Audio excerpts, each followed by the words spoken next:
beredar wajar. Berapa Cil harganya Cil? 18.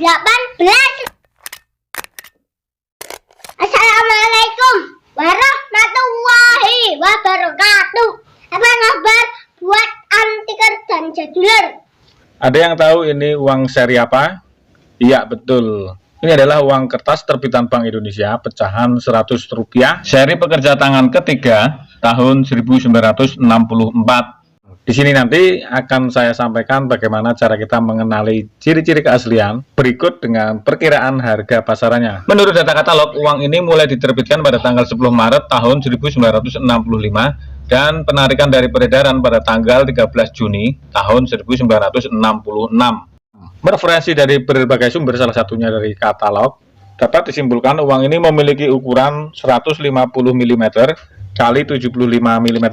Mengamati dari segi desain ya, kita lihat dulu dari pewarnaannya, ada kombinasi warna coklat dan merah, tapi paling dominan berwarna merah. Sementara untuk tampak sebaliknya, ini ada kombinasi warna hijau, coklat, dan merah, tapi paling dominan berwarna merah. Ada penulisan angka yang menunjukkan nominalnya di bagian sudut kiri atas dan kanan bawah. Untuk penulisan teksnya kita mulai dari atas tengah. Ada penulisan teks bank yang menerbitkannya, kemudian kalimat yang menunjukkan nominalnya, angka yang menunjukkan tahun emisinya. Berikut ada penulisan gubernur dan direktur, di mana di atasnya ada penanda tanganan yang kala itu dijabat oleh Yusuf Muda Dalam dan Herta Tianto. Di bagian sebelah kanan seperti ada oval kosong yang biasanya sebagai penunjuk bahwa di situ ada tali airnya. Di sebelah kiri ada yang menjadi ciri khasnya yang bergambar aktivitas seperti di sebuah perkebunan, seseorang sedang menyadap karet. Kemudian jika mengamati di luar sisi bagian garis lukis, terutama di bagian margin kiri bawah ini, ada penulisan nama yang mendesain uang ini, yaitu Jurnalis Del yang berasal dari Bukit Tinggi. Del itu maksudnya kepanjangan dari Deli Nafit yang berarti desainer uang. Sementara di bagian sisi kanan bawahnya masih di luar garis lukis, ini ada nama perusahaan yang mencetak secara massal uang ini, yaitu PN Percetakan Kebayoran IMP. Dan sisanya diisi oleh garis maupun titik-titik membentuk pola tertentu. Jika kita mengamati desain tampak sebaliknya, ada penulisan angka 100 pula di bagian sudut kiri atas dan di bagian kanan bawah. Di bagian tengah ini ada desain panorama berikut dengan rumah adat di daerah Kalimantan. Sedikit bergeser ke bawah,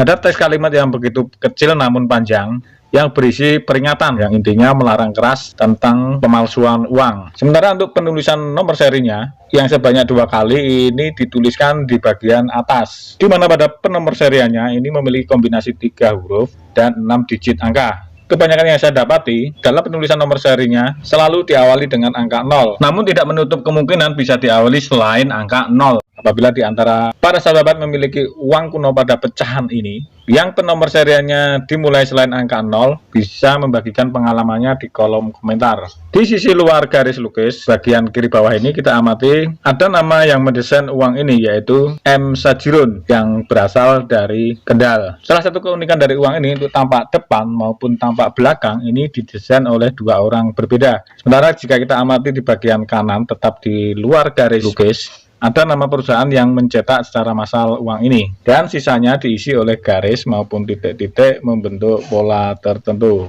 Bagaimanakah dengan cara kita mengetahui ciri keaslian dari uang ini? Tenang saja, nanti saya akan informasikan. Sebab uang ini di zamannya termasuk memiliki tingkat keamanan yang cukup canggih. Saya rasa dengan membagikan 3 cara mengetahui keaslian dari uang ini sudah cukup, karena saya jarang mendengar uang ini dipalsukan.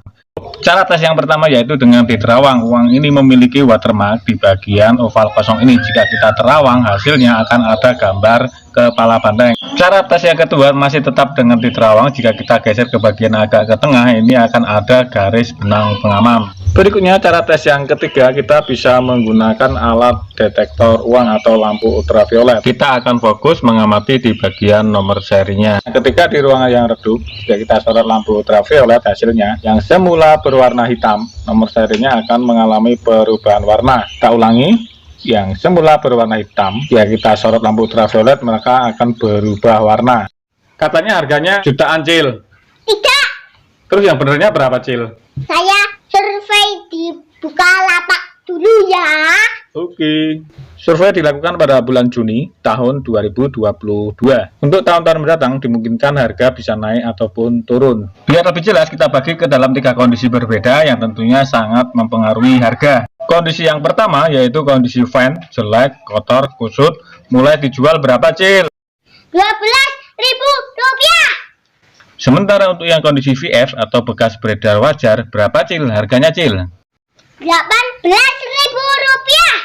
Yang ketiga yaitu untuk kondisi UNC atau kondisi belum beredar berkualitas baru, mulai dijual berapa Cil? Rp40.000. Harga tersebut merupakan harga pasaran untuk sasaran target kolektor pemula maupun masyarakat umum. Apabila di antara para sahabat-sahabat memiliki uang kuno ini dalam jumlah banyak dan ingin menjualnya secara borong ke pemain uang kuno maupun ke kolektor, justru harga yang didapat jauh di bawah harga pasar yang sudah saya sebutkan tadi. Jika ada argumen yang mengatakan bahwa uang kuno itu akan selalu dibeli dengan harga mahal, itu pendapat yang kurang tepat. Kolektor itu kolektif, sangat pemilih. Dia tahu informasi. Jadi kolektor itu hanya akan membeli sesuai harga pasar atau jika bisa dia akan membeli di bawah harga pasar. Ya itulah tadi bagaimana cara kita mengenali ciri-ciri keaslian berikut dengan harga pasaran dari uang kertas terbitan Bank Indonesia pecahan Rp100 seri pekerja tangan ke-1 tahun 1958. Apabila ada salah kata maupun salah data yang saya sampaikan kurang tepat, mohon dibantu dikoreksi di kolom komentar. Sekian. Wassalamualaikum warahmatullahi wabarakatuh.